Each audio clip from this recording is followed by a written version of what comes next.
अरहतो सम्मा सम्बुद्दस्स नमो तस्स भगवतो अरहतो सम्मा सम्बुद्दस्स नमो तस्स भगवतो अरहतो सम्मा सम्बुद्दस्स।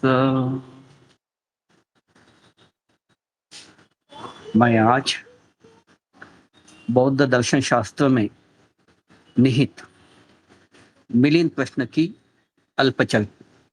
संक्षिप्त चर्चा करना चाहूंगा। बौद्ध साहित्य में मिलिंद प्रश्न का स्थान सर्वोच्च है।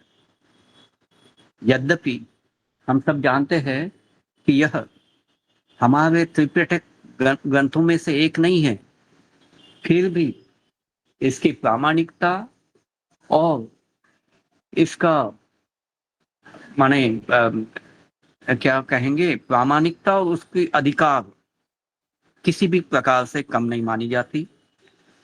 जहां तक यह हम कहते हैं कि अर्थ कथाचार्य बुद्ध घोष ने भी कई बातों को पुष्ट करने के लिए जगह जगह पर मिलिंद प्रश्न के प्रमाण दिए हैं।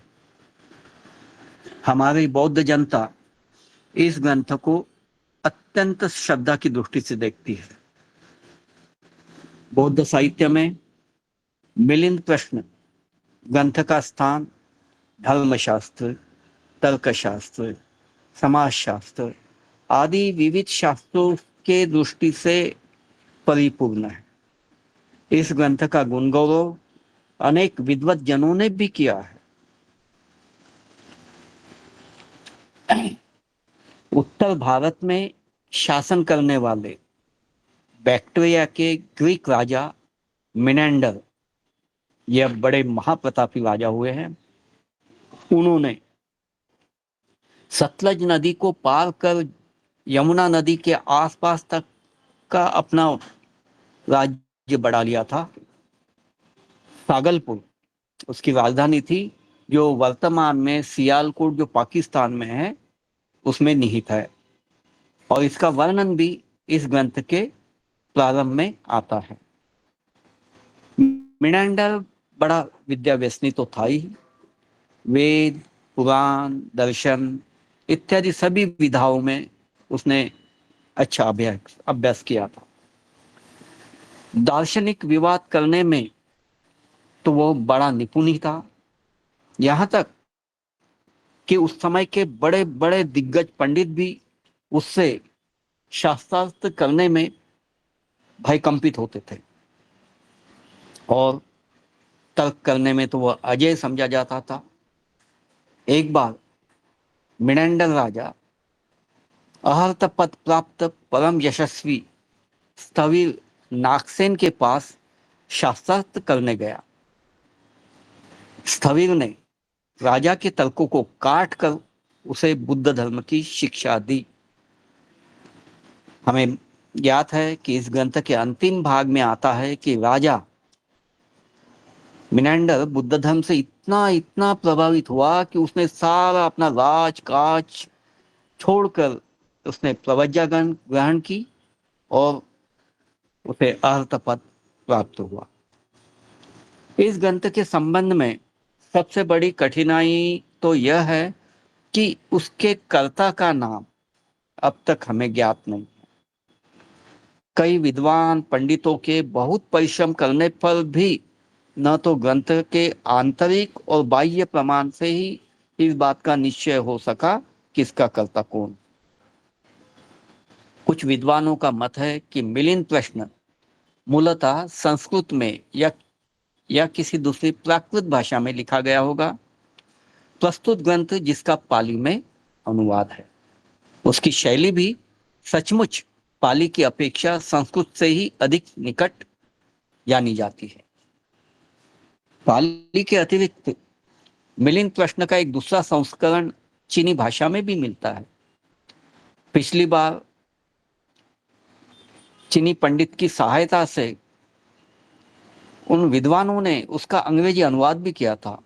पुस्तक का चीनी नाम है ना से पीगुकिन, जिसका अर्थ है नागसेन भिक्षु सूत्र। इस पुस्तक में कुल 26 पृष्ठ है। अनुवाद करने से पता चला कि इसका पूर्व योग पाली मिलिंद प्रश्न से बिल्कुल भिन्न है। नंबर 2, यह ग्रंथ पाली मिलिंद प्रश्न के तीसरे परिच्छेद तक ही है, जो कि इस हिंदी अनुवाद के केवल 113 पृष्ठ के बराबर है। नंबर 3, इसके प्रश्नोत्तर करीब करीब उतने ही हैं और वे ही हैं। हाँ, भाषा और प्रकार में कहीं कहीं कुछ साधारण सा अंतर है। एक समय भगवान बुद्ध सिंह ओए को माने श्रावस्ती में विहार करते थे। भिक्षु भिक्षुणियों तथा उपासक उपासिकाओं से दिन रात घिरे रहने से उनका मन उब गया। एकांतवास के लिए वे सबको छोड़कर पाविलेय नामक वन में जाकर एक बरगद पेड़ के नीचे ध्यानमग्न हो बैठे। उसके पास ही दूसरे जंगल में एक हस्तिराज अपने अनुचर 500 हाथियों के साथ वास करते थे। हस्तिराज भी समुदाय के जीवन से उबकर अपने सभी अनुचरों को छोड़कर उस जंगल में उस स्थान पर पहुंचे जहां भगवान बुद्ध बैठे थे। भगवान बुद्ध ने हस्तिराज को प्रेम से अपने निकट बुलाया। बहुत दिनों तक हस्तिराज वहां भगवान की सेवा करते रहे। जब भगवान ने वहां से प्रस्थान किया तो उस हस्तिराज को बड़ा दुख हुआ। वे जीवन भर सदा भगवान का स्मरण करते रहे। दूसरे जन्म में हस्तिराज एक ब्राह्मण के कुल में उत्पन्न हुए। बड़ा होने पर उन्हें वैराग्य हो गया और वे संन्यास ग्रहण कर किसी पहाड़ पर रहने लगे। उसी पहाड़ पर एक दूसरा सन्यासी भी रहता था, जिससे उसकी बड़ी मित्रता हो गई। उन्होंने उससे कहा, भाई, संसार बड़ा दोषपूर्ण है, इसमें दुख ही दुख है। इससे निर्वाण पाने के लिए मैं संन्यास लेकर ब्रह्मचर्य जीवन व्यतीत कर रहा हूं। उसने कहा, नहीं, मैं तो यह जीवन इसलिए व्यतीत कर रहा हूं जिससे अगले जन्म में इस पुण्य के कारण लोक विजयी अधिराज को हो सकूं, और मेरी यही कामना। अगले जन्म में उनसे एक समुद्र के किनारे मिलिंद नाम का राजकुमार हुआ। दूसरा प्रदेश में उत्पन्न हुआ। पूर्व जन्म में निर्वाण पाने की प्रबल इच्छा होने के कारण बच्चा ऐसा मालूम पड़ता था मानो काशाय पहने हो। इसके उत्पन्न होने के दिन ही उसी स्थान पर एक हथनी को एक बच्चा पैदा हुआ। चूंकि हाथी को नाग कहते हैं, इसलिए उसका नाम संयोग से नागसेन पड़ा। अभी आपके समझ में आया होगा कि मिलिंद और नागसेन, इनमें प्रश्नोत्तर की जो धाराएं बहती है, इसका संयोग हुआ है। नागसेन का एक मामा था जिसका नाम लोहन था। लोहन बड़े सिद्ध भिक्षु थे। बालक नागसेन लोहन के साथ रहकर धर्म का अध्ययन करने लगा। नागसेन की बुद्धि बड़ी तीक्ष्ण थी। उसने अपना अध्ययन शीघ्र समाप्त कर डाला। 20 वर्ष की अवस्था होने पर होसेन नामक विहार में उसकी उपसंपदा हुई। भिक्षु नागसेन निर्वाण प्राप्त करने का दृढ़ अधिष्ठान करके निकल पड़े। शेष पूर्व योग पाली संस्करण के जैसा ही है। सभी प्रश्नोत्तर, उपमाएं तथा भाषा भी कुछ हद तक पाली संस्करण के समान ही मिलिंद प्रश्न में है। पाली मिलिंद प्रश्न के तीसरे परिच्छेद के अंत में स्पष्ट लिखा है, मिलिंद राजा के प्रश्नों का उत्तर देना समाप्त। यही समाप्त हो जाता है। इस ग्रंथ का अंतिम वाक्य है, क्या क्या है? तब स्थविर नागसेन पात्र और चिवर लेकर उठे और जाने को उद्युक्त हुए। राजा भी प्रसाद के द्वार तक आया। उसने उन्हें सम्मान पूर्वक विदाई दी। इससे ऐसा जान पड़ता है कि मूल ग्रंथ यहीं तक लिखा गया होगा। और मेंढक प्रश्न की दुविधा है, उसका निराकरण भी अनुमान प्रश्न के धर्मनगर की कल्पना तथा उपमा, कथा प्रश्न के मुमुक्ष भिक्षु के ग्राह गुण शांत चित्त बैठे किसी लेखक की लेखनी से प्रस्तुत प्रतीत होते हैं, न कि बातचीत के प्रसंग में। संभव है मूल ग्रंथ का भारतवर्ष में संस्कृत में लिखा गया हो और यह पाली संस्करण तथा चीनी संस्करण उसी के अनुवाद किए हो। पाली संस्करण के अंत में आता है कि मिलिंद भिक्षु बना और उसने अर्हत पद प्राप्त किया। इसमें ऐतिहासिक सत्य कहाँ तक है कहा नहीं जा सकता। राजा मिलिंद के विषय में सबसे प्रामाणिक जानकारी जो हमें प्राप्त होती है वो उसके सिक्कों से। अभी तक राजा मिलिंद के लगभग 22 सुंदर सिक्के उपलब्ध है। अधिक में राजा मिलिंद का नाम स्पष्टतया पढ़ा जा सकता है। 8 सिक्कों में राजा की शक्ल भी है। यह सिक्के उत्तर भारत के सुदूर प्रदेश में प्राप्त हुए हैं। कहाँ से? पश्चिम में काबुल तक, पूर्व में मथुरा तक, उत्तर में कश्मीर तक। इससे पता चलता है कि मिलिंद के राज्य का प्रसार बड़ा और विशाल था। सिक्कों पर मिलिंद राजा की शक्ल भी बड़ी सुंदर आई है। उनके लंबे नाक के साथ साथ मूर्ति भी उनकी बड़ी सजीव सी प्रतीत होती है। कुछ सिक्कों की शक्ल तो तरुण अवस्था की है और कुछ सिक्कों की अत्यंत वृद्धावस्था की। इससे हमें पता चलता है कि मिलिंद राजा का राज्यकाल भी बड़ा लंबा रहा होगा।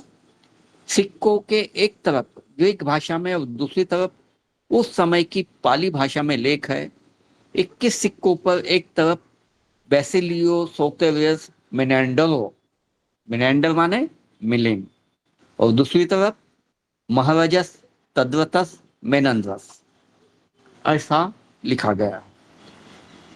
हम जानते हैं कि कुछ सिक्कों पर दौड़ते हाथी, घोड़े, हाथी, सुअर, चक्र या ताड़ के कुछ पत्ते खुदे हुए हैं। चक्र वाले सिक्कों से यह प्रमाणित होता है कि राजा के ऊपर बौद्ध धर्म का प्रभाव अवश्य था, क्योंकि चक्र माने धर्म चक्र बुद्ध धर्म का एक प्रधान चिन्ह है। केवल एक सिक्का ऐसा है जो दूसरों से भिन्न है। इस बात को बहुत हद तक पुष्ट करता है कि मिलिंद राजा ने बौद्ध धर्म स्वीकार कर लिया था और उसके एक तरफ लिखा था बेसेलियो दिकाको मेनेंडरो, दूसरी तरफ महाराजस धर्मिकस मेनंद्रस। यहाँ धर्मिकस का अर्थ है धार्मिकस्य। बौद्ध साहित्य में उपासक राजा के लिए बराबर धर्मराज का शब्द प्रयोग करते आए हैं। अशोक का नाम तो हो ही गया था धर्माशोक। अतः इस सिक्कों में जो धार्मिकस्य पद का प्रयोग किया है उससे सिद्ध होता है कि मिलिंद अवश्य ही बौद्ध हो गया होगा। प्लूटार्क भी अपने इतिहास में लिखता है कि मिनेंडर माने मिलिंद बड़ा न्यायी, विद्वान और जनप्रिय राजा था। उसकी मृत्यु के बाद उसके फूल माने भस्मावशेष लेने के लिए लोगों में लड़ाई छिड़ गई थी। लोगों ने उसके फूलों पर बड़े बड़े स्तूप बनवाए। यह कहानी भगवान बुद्ध के परिनिर्वाण के समय जो बातें हुई उससे बहुत मिलती जुलती लगती है। फूलों के ऊपर स्तूप बनवाना बौद्धों की प्रचलित प्रथा भी थी। इससे भी यह ज्ञात होता है कि मिलिंद अवश्य बौद्ध धर्म में दीक्षित हुआ होगा। केवल इतनी प्रमाणों से मिलिंद प्रश्न का काल निश्चित रूप से निर्धारित करना संभव नहीं है। हाँ, इतना तो स्पष्ट है कि यह ग्रंथ राजा मिलिंद के पश्चात और आचार्य बुद्धघोष के पहले लिखा गया होगा। राजा मिलिंद का काल ईसा पूर्व 150 वर्ष है और बुद्धघोष का ईसा के 400 वर्षों के बाद। बौद्ध साहित्य में मिलिंद प्रश्न आप जब देखते हैं तो आपको यह बड़ा रोचक लगता है कि वैयक्तिक दुख, आध्यात्मिक दुख, सामुदायिक दुख, नैसर्गिक दुख, इन दुखों से मुक्ति पाने का एकायनो मार्ग सद्धर्म ही है और यह मिलिंद प्रश्न में निहित है। अपने अथक प्रयासों से सुख की उपलब्धियां प्राप्त करने का मार्ग इस ग्रंथ से कुछ न कुछ स्वीकार अवश्य किया जा सकता है। फिर भी कुछ प्रश्नोत्तर हमारे मन मस्तिष्क के परे लगते हैं, जिसे समझ पाना बड़ी कठिनाई महसूस होती है। या तो मान्य करना, स्वीकार करना भी असंभव है, या तो ये हमारे ज्ञान से परे है।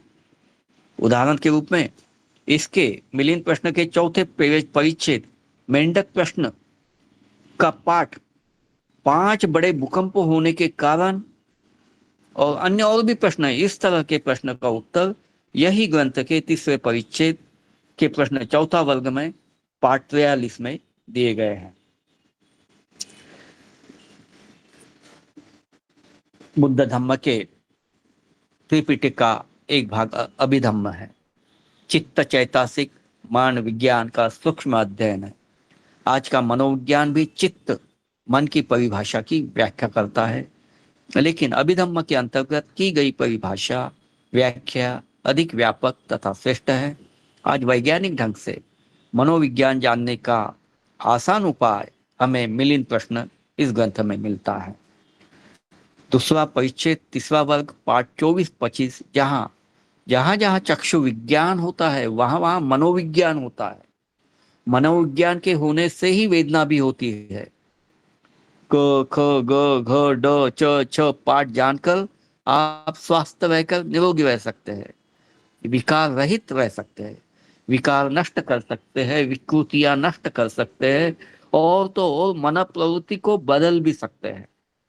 स्वास्थ्य सबसे बड़ा लाभ है, संतोष सबसे बड़ा धन है, विश्वास सबसे बड़ा रिश्तेदार है, और निर्वाण सबसे बड़ा सुख है। इस ग्रंथ से सामाजिक उपयोगिता बनाए रखना नीति व्यवहार का स्वरूप आईने की तरह साफ है। नीति यानी धम्म, धम्म यानी नीति। बौद्ध धम्म विचार का स्वतंत्र खुला रूप है। तर्क और प्रज्ञा से अविज्ञा का नाश निश्चित रूप से होता है, और इस बात की गारंटी यह ग्रंथ मिलिंद प्रश्न हमें हर दम देता है। मैं आप सभी से अनुरोध करना चाहूंगा कि आप अवश्य मिलिंद प्रश्न को एक बार तो भी पढ़े और यहाँ पर दिए गए प्रश्नोत्तरों का अवलोकन करें, अपने मन मस्तिष्क में ठान ले। यदि आप कोई समस्या से ग्रस्त हो तो सच में इस मिलिंद प्रश्न में उसका समाधान भी आपको मिल जाएगा। यही कहते हुए मैं अपने इस अल्पवाणी अल्प देशना को विराम देना चाहूंगा। नमो बुद्धाय, नमो बुद्धाय, नमो बुद्धाय। साधू साधू साधू, खूप छान।